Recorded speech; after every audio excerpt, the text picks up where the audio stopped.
뒤에서 특송을 듣고 있는데 저의 마음속에 그런 마음이 들더라고요. 야, 오늘만 같았으면 좋겠다. 오후 예배를 드릴 때 이렇게 많은 성도님들이 함께 모여서 특송도 하고 찬양도 하고 주님의 은혜를 마음껏 누리면 너무너무 행복하겠다. 그런 마음이 들더라고요. 지금 아멘 하셨습니다. 아멘을 하셨다는 건 앞으로 2022년도 우리의 오후 예배도 함께 참여해 주실 줄로 믿습니다. 우리 좌우에 계신 분들과 인사 나누겠습니다. 당신이 하나님의 청지기입니다. 당신이 하나님의 축복의 통로입니다. 교회에서 신앙생활을 하다 보면 교회에서 봉사하는 사람들을 가리켜서 청지기라고 지칭을 합니다. 그런데 이 청지기라는 단어가 우리에겐 매우 낯선 단어예요. 청지기라고 하면 교회에서 무엇인가 열심히 일을 하는 사람, 봉사하는 사람, 그래서 우리가 쉽게 어떤 노동자나 근로자처럼 생각하는 경향들이 있어요. 그래서 우리의 어떤 한국인들의 정서를 보면 옛날에 종이나 머슴 같은 사람들이 있었죠. 그래서 성경에서 말씀하고 있는 청지기를 그런 부류의 사람처럼 생각하기도 합니다. 종이나 노예, 머슴처럼 주인에게 소속되어서 주인이 시키는 일을 하는 사람. 그런데 이스라엘 민족에게 있어서, 유대인들에게 있어서 청지기는 그런 노동자, 근로자의 개념이 아니에요. 청지기는 어떠한 일들을 하냐면 주님의 뜻과 주님의 마음을 헤아려서 마치 내가 주인인 것처럼 주인이 맡겨준 일을 감당하는 사람이 청지기입니다. 그래서 청지기들이 하는 일을 보면요, 주인을 대신해서 주인의 재산을 관리를 해요. 집안의 종들을 관리합니다. 그리고 품삯을 계산해줘요. 그리고 주인의 자녀들을 가르치고 훈계하는 일을 하는 이들이 바로 청지기예요. 이해가 되십니까? 단순한 종이나 단순한 노예나 단순한 머슴과 같은 개념이 아니에요. 어찌 나의 사랑하는 자녀를 종이나 머슴에게 교육을 받게끔 맡기겠습니까? 그런데 당시 2000년 전에 유대인들은 이 청지들에게 자신의 자녀들의 교육까지 마쳤다는 거예요. 이 청지기와 이 주인 간의 관계는 우리가 쉽게 이해할 수 있는 그런 관계는 아닙니다. 그러나 굉장히 중요한 사실은 이 청지기는 그 누구보다도 주인의 마음을 잘 알고 주인의 믿음과 주인의 신뢰를 받으며 주인의 일을 마치 내가 주인인 것처럼 감당하는 사람이 바로 청지기예요. 그래서 창세기 24장의 말씀을 보면요, 아브라함이 자기가 너무나도 사랑하는 아들 이삭의 배필감을 찾게 하기 위해서 그의 종 엘리에셀을 하란이라는 먼 지역으로 떠나보냅니다.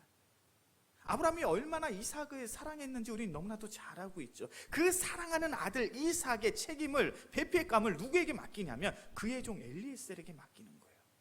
어떻게 그것이 가능합니까? 그것이 당시에 이스라엘 사람들에게, 유대인들에게 갖고 있는 바로 주인과 청지기의 관계예요. 전적인 신뢰와 전적인 믿음이 있기에 그러한 일들이 가능한 것이죠. 하나님의 나라의 원리도 동일합니다. 바로 우리가 하나님의 청지기인 줄로 믿습니다. 바로 우리가 하나님의 청지기라는 것은 하나님의 마음을 품고 하나님의 뜻을 헤아려 하나님께서 맡기신 그 귀한 사역들을 기쁨으로 감당하는 사람들이라는 거예요. 우리 가슴에 손을 얹고 이렇게 고백합시다. 내가 청지기입니다. 내가 하나님의 청지기입니다. 하나님이 나를 부르셨습니다. 이것이 굉장히 중요한 신앙의 고백이에요. 바로 하나님이 우리를 부르신 줄로 믿습니다. 하나님이 바로 우리를 부르시고 하나님의 청지기로 삼으사 바로 하나님의 나라를 위하여 우리에게 귀한 사역을 맡기고 계시다는 거예요. 하나님의 나라를 위한 하나님의 나라의 일을 감당하기 위해서 마땅히 우리 청지기가 가져야 될 신앙의 모습이 있겠죠. 오늘 로마서 12장의 말씀이 바로 마땅히 청지기들이 가져야 될 신앙의 모습에 대해서 말을 하고 있습니다. 우리 먼저 로마서 12장 9절과 10절의 말씀을 함께 봉독하겠습니다. 로마서 12장 9절과 10절의 말씀 함께 봉독합니다. 사랑에는 거짓이 없나니 악을 미워하고 선에 속하라. 형제를 사랑하며 서로 우애하고 존경하기를 서로 먼저 하며. 하나님의 청지기는 어떠한 모습으로 살아가야 될까요? 먼저 로마서 12장 9절과 10절에서 말씀하고 있는 것은 무엇하라라고요? 서로 사랑하라. 서로 사랑의 마음을 갖고 봉사하고 헌신할 때 바로 하나님의 나라가 아름다운 결실을 맺을 수 있다라는 거예요. 우리가 교회에서 봉사하면서 종종 범하는 실수가 있습니다. 그 실수가 뭐냐면 우린 때로 내게 맡겨진 사역이, 내게 맡겨진 일이 사람의 영혼보다, 다른 사람들을 사랑하는 것보다 더욱 앞설 때가 있어요. 내게 맡겨진 사역이 너무 중요하고 내가 감당해야 될 이 일이 너무나도 소중하다고 생각하다 보니까 사람을 돌보지 못하고 사람의 마음을 헤아리지 못하며 다른 사람에게 상처를 주고 아픔을 주는 경우들이 종종 있어요. 그런데 우리가 예수님의 공생애의 사역을 다루고 있는 복음서의 말씀을 보면요, 예수님은 하나님의 사역에 관심이 있었던 것이 아니라 하나님의 사람에게 관심이 있었습니다. 그렇게 하나님의 사람을 위해, 그 영혼을 위해 예수님의 사랑을 전하는 것이 예수님의 사역의 가장 중요한 핵심이었다는 거예요. 우리가 복음서의 말씀을 잘 읽어보면요, 예수님이 3년 동안 열심히 사역을 하셔서 예수님이 12명의 제자들을 세우셨다라는 것을 우리가 너무나도 잘 알고 있습니다. 우리는 예수님의 제자들이 어떠한 모습으로 예수님을 추종하고 따랐는지 너무나도 잘 알고 있죠. 그렇다면 한번 생각해 보셨으면 좋겠어요. 예수님의 12명의 제자들, 예수님의 입장에서는 성공적인 제자들입니까? 실패한 제자들입니까? 어떠십니까? 예수님이 십자가에 달려 죽으실 때 예수님이 자신의 주위에 아무도 없는 그 제자들의 모습을 보면서 내가 3년이라는 공생의 사역 가운데 내가 성공적인 사역을 했구나, 이런 생각을 하셨을까요? 아니면 내가 3년 동안 그렇게 제자들에게 공을 들였음에도 불구하고 내 제자들은 실패했구나 라고 생각하셨을까요? 성공일까요? 실패일까요? 저는 성공보다는 실패에 가깝다고 생각합니다. 실패한 모습이잖아요. 내가 3년 동안 믿고 신뢰했던 그 좋은 교사를 앞이 예수님의 곁에 다 떠나버렸잖아요. 그런데 중요한 사실은 부활하신 예수님이 그 제자들을 찾아오셨다라는 거죠. 마치 실패한 제자들, 그래서 다시는 안 봐도 전혀 이상하지 않을 것만 같은 그 제자들을 예수님이 직접 찾아오셨어요.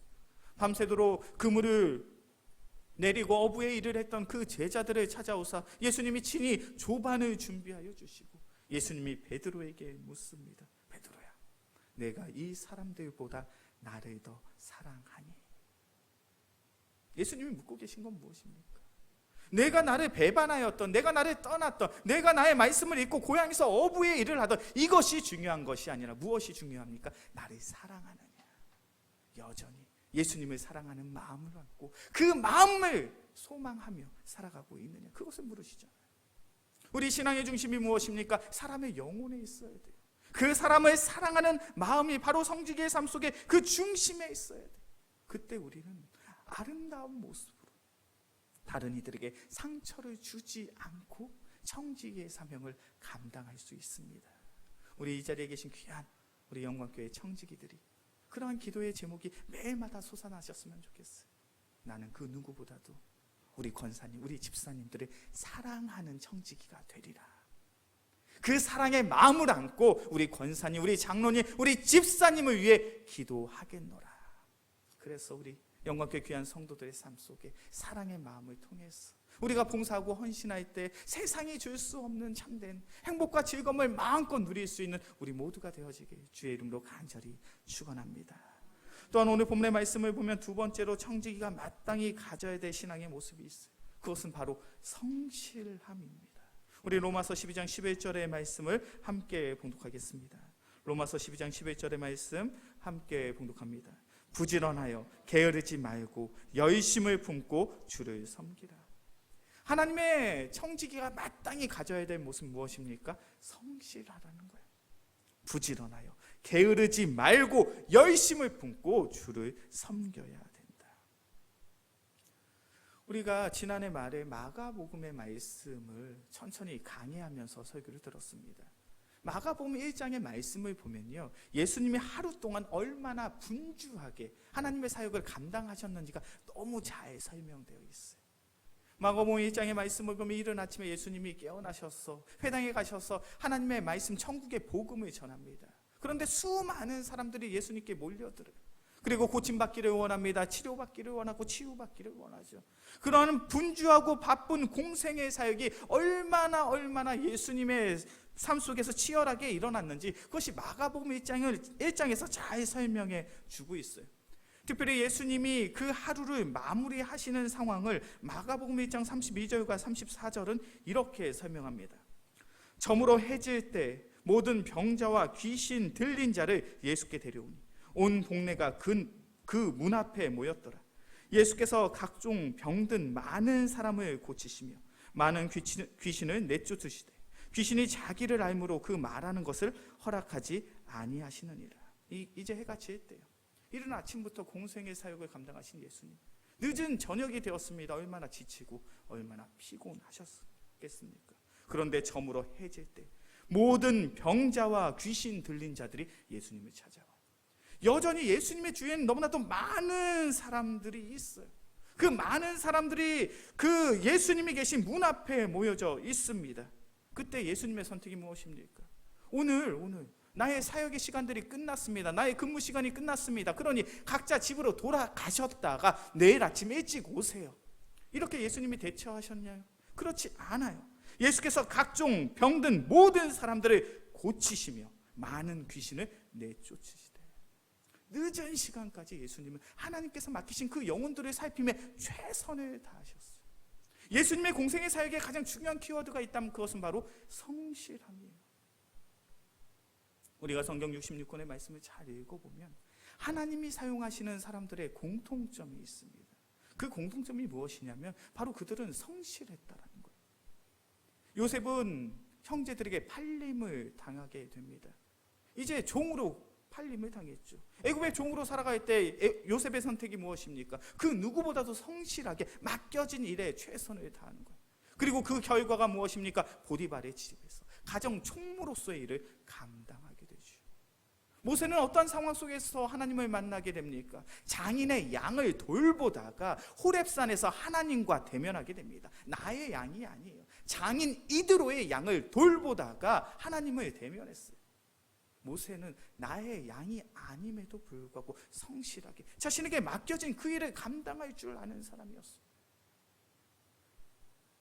이스라엘 민족들이 가장 사랑하는 믿음의 선왕 다윗의 인생은 어떠합니까? 어떠한 상황 속에서 이스라엘의 두 번째 왕으로 기름 부음 받았나요?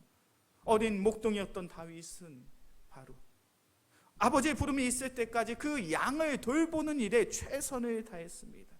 예수님의 제자들은 밤새도록 어부의 일을 하다가 예수님의 부름을 받았죠. 하나님께서 사용하시는 사람들의 공통점이 있습니다. 그것은 바로 성실하다는 거예요. 우리의 인생, 우리의 삶이 그러해야 될 줄로 믿습니다. 저는 종종 그런 생각을 해요. 내가 주님 앞에 서게 되었을 때 어떠한 칭찬을 들을까?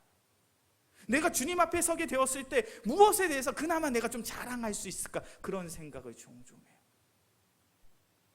저는 제 마음속에 그런 다짐이 있습니다. 제가 주님 앞에 섰을 때 예수님이 저에게 이렇게 말씀하시는 거예요. 참으로 착하고 충성된 종아, 내가 적은 일에 충성하였음에 이제 큰 일을 너에게 맡기겠노라. 이제 나와 함께 하나님의 잔치에 참여하자. 그것이 제가 소망하는 바예요. 내가 평생의 삶 속에 작은 일에 맡겨졌다 할지라도 그 일에 최선을 다했음에 내가 그것으로 기뻐하노라. 우리의 인생, 우리의 삶이 그러해야 될 줄로 믿습니다. 이렇게 표현하면 굉장히 죄송하지만 우리는 죽기 위해 살아가고 있어요. 우리의 인생은 종착지가 있어요. 죽음이라는 마지막이 있습니다. 그런데 그 죽음이 우리의 인생이 끝이 아니라 새로운 출발점이에요. 주님 앞에서 칭찬을 듣고 주님과 영생 복락의 삶을 누릴 수 있는 그 출발 지점이 바로 우리의 삶 속에 놓여져 있다라는 거예요. 우리는 그때를 소망해야죠. 그때를 기대해야죠. 우리 이 자리에 계신 귀한 성도님들, 그 누구보다도 하나님 앞에서 성실한 귀한 청지기가 되어지길 주의 이름으로 간절히 축원합니다.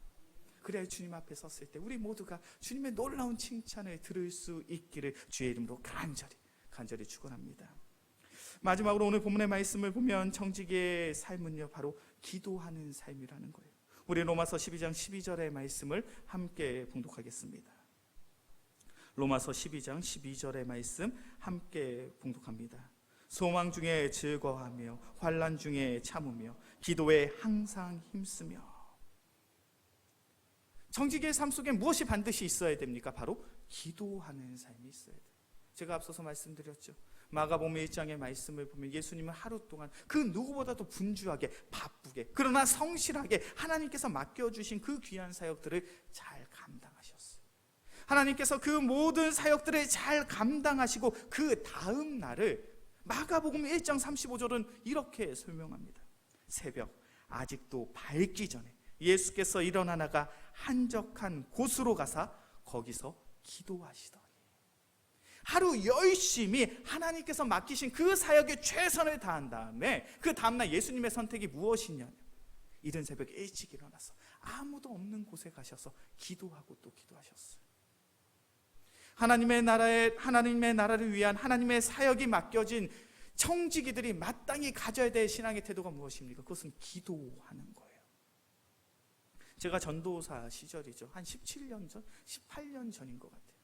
제가 지금도 그렇지만 전도사 때도 정말로 주일학교 부흥, 주일학교가 성장하고 주일학교가 하나님의 은혜로 변화되는 것에 대한 소망과 갈망이 굉장히 컸어요.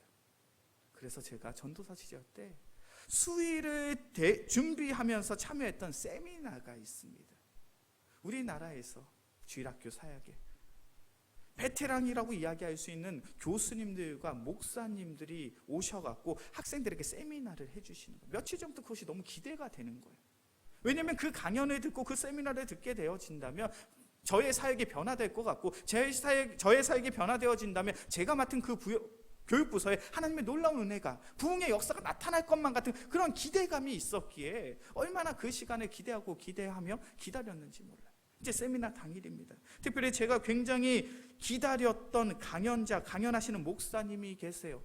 그 목사님은 바로 꽃동산 교회 김종준 목사님이세요. 저희 교단에서 꽃동산 교회가 가지고 있는 의미가 있습니다. 그 어떠한 교회보다 주일학교가 가장 활성하게 부흥을 경험한 그러한 교회. 그 교회 담임 목사님이 오셔서 우리 꽃동산 교회가 얼마나 아름답게 이렇게 부흥한 그 비결에 대해서 이야기한다고 해준다고 생각을 해보니까 너무 기대가 되는 거예요. 그래서 그 시간을 기다렸다가 그 목사님의 강연을 들었습니다. 1시간 동안의 강연. 그런데 그 목사님이 1시간 동안 기도에 대해서만 이야기하시더라고요. 제가 원했던 건 그게 아니거든요. 꽃동산교회 주일학교가 이렇게 부흥될 수 있었던 이유, 교사 훈련은 어떻게 하고 학생들은 어떻게 관리하고 이런 세밀한 이야기를 듣기 원해서 그 자리에 갔었는데 1시간 내내 기도 이야기만 하시는 거예요. 이게 주일학교 부흥 세미나인지 이게 기도 세미나인지 알 길이 없는 거예요. 그리고 17년, 18년 정도의 시간이 지났습니다. 혹 저의 후배들이 저에게 목사님 어떻게 해야 주일학교 부흥이 됩니까? 라고 묻는다면 저는 이렇게 대답할 것 같아요. 기도해야 됩니다. 기도해야 주일학교에 소망이 있습니다. 왜 그럴까요? 제가 경험해 보니까 기도하는 성도의 마음속에 예수님의 사랑이 있어요. 제가 경험해 보니까 기도하는 성도가 하나님 앞에 성실하게 하나님의 사역을 감당할 수 있어요. 기도하지 않고 성실한 성도를 본 적이 없습니다. 기도하지 않지만 그 마음속에 예수님의 사랑이 풍성한 사람을 본 적이 없어요. 너무나도 아이러니하게도 우리가 기도할 때 바로 우리의 마음속에 예수님의 사랑이 넘쳐나는 것이요, 바로 우리가 기도할 때 우리의 삶이 주님 앞에서 성실하게 변화되더라고요. 우리 청지기 세미나에 나오신 우리 귀한 성도님들, 그 누구보다도 우리 영광교회를 사랑하시는 귀한 성도인 줄로 믿습니다. 그렇다면 하나님께서 맡기신 그 귀한 사역들을 잘 감당하기를 원하시죠. 앞서 말씀을 나눈 것처럼 나의 마음속에 예수님의 사랑이 넘쳐나서 다른 사람들에게 상처를 주지 않고 나의 마음속에 주님께서 허락하신 성실함이 있어서 바로 나를 통해 우리 영광교회가 더욱 부흥 발전 성장할 수 있다면 그것만큼 감사한 일이 어디 있겠습니까? 정말 그러한 삶을 기대하고 정말 그러한 삶을 소망하신다면 우리는 기도의 자리를 지켜야 될 줄로 믿습니다. 우리가 기도할 때 우리의 마음, 우리의 심령이 변화되어지고 우리의 삶의 태도와 삶의 모습이 변화되어져 하나님의 참된 청지기가 되어 우리 영광교회를 아름답게 변화시키며 성장시키며 주님의 교회로 세워나갈 수 있는 줄로 믿습니다. 이제 말씀을 정리하겠습니다. 우리 영광교회 귀한 청지기, 너무나도 우리의 모습이 아름다운지 모릅니다. 이 아름다운 모습이 우리의 간절한 기도로 더욱 견고해지기를 소원합니다. 우리 영광교회를 위해, 그리고 나를 위해, 그리고 내게 맡겨진 귀한 봉사의 자리를 위해 더욱 기도함으로 우리의 마음속에 주님께서 허락하신 풍성한 사랑의 마음을 품고 그 누구보다도 성실하게 하나님께서 맡기신 그 귀한 사역들을 멋지게 아름답게 감당할 수 있는 우리 모두가 되어지길 주의 이름으로 간절히 소원합니다.